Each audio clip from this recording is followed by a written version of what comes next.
So போன புதுசுலேயே வந்து just சாதாரண வாலிபால் கேம் தான் ஆடிட்டு இருந்தோம். அந்த நெட்டு குனிஞ்சு போகும்போது முதுகு பிடிச்சிடுச்சு. அது அப்படியே தொடர்ந்து நீடிச்சிருந்த அந்த பெயின்.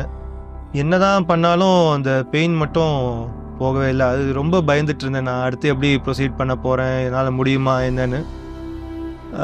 அப்போ வந்து அதுவே ஆல்மோஸ்ட் 2-3 வருஷம் கிட்ட ஆயிடுச்சு. சத்குரு பல விதமாக ஒரு தடவை நேர்லேயே கேட்டிருந்தோம். நீங்கள் இந்த மாதிரி ப்ராக்டிசஸ்லாம் பண்ணுங்கன்னு சொல்லி கைட் பண்ணியிருந்தாங்க. அதுக்கப்புறமா அது அப்படியே இருந்தது. அதுக்கப்புறம் சத்குருக்கு லெட்டர் போட்டு, இல்லை இது நீங்கள் ஏதோ ஒன்று சொல்லியே ஆகணும், எனக்கு இது என்ன பண்ணணும்னு சொல்லுங்கள், என்னால் எதுவுமே பண்ண முடியலன்னு கேட்டதுக்கு சத்குரு பதில் கொடுத்துருந்தாங்க. இந்த மாதிரி நீங்கள் எப்போல்லாம் முடியுமோ நீங்கள் மேக்ஸிமம் டைம் தியானலிங்கத்தில் டைம் ஸ்பெண்ட் பண்ணுங்க அப்படின்னு சொல்லிட்டு.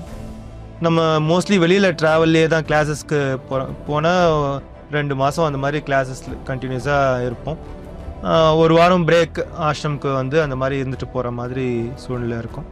ஒரு தடவை பிரேக்குக்கு வரும்போது இந்த மாதிரி ஃபுல்லாக தியானலிங்கத்திலே போய் ஃபுல்லானா ஒரு 4-5 மணி நேரம் அட்டஸ்டச் உள்ளே உக்காந்துருவேன். ஒரு 3 நாள் தான் இருக்கும். பார்த்தீங்கன்னா சடனாக நான் ரியலைஸ் பண்ணுறேன், எனக்கு இந்த பெயின் காணாமல் போயிடுச்சு. அது இல்லாமல் அது எப்பவுமே உறுத்திட்டே இருக்கும். அந்த என்னால் நேராக கூட இருக்க முடியாது. அந்த பல வருஷமாக இருந்த வலி வந்து அந்த 3ஆவது நாள் காணாமல் போயிடுச்சு. என்னால் நம்பவே முடியல. அதுக்கப்புறம் அந்த வலி வரவே இல்லை.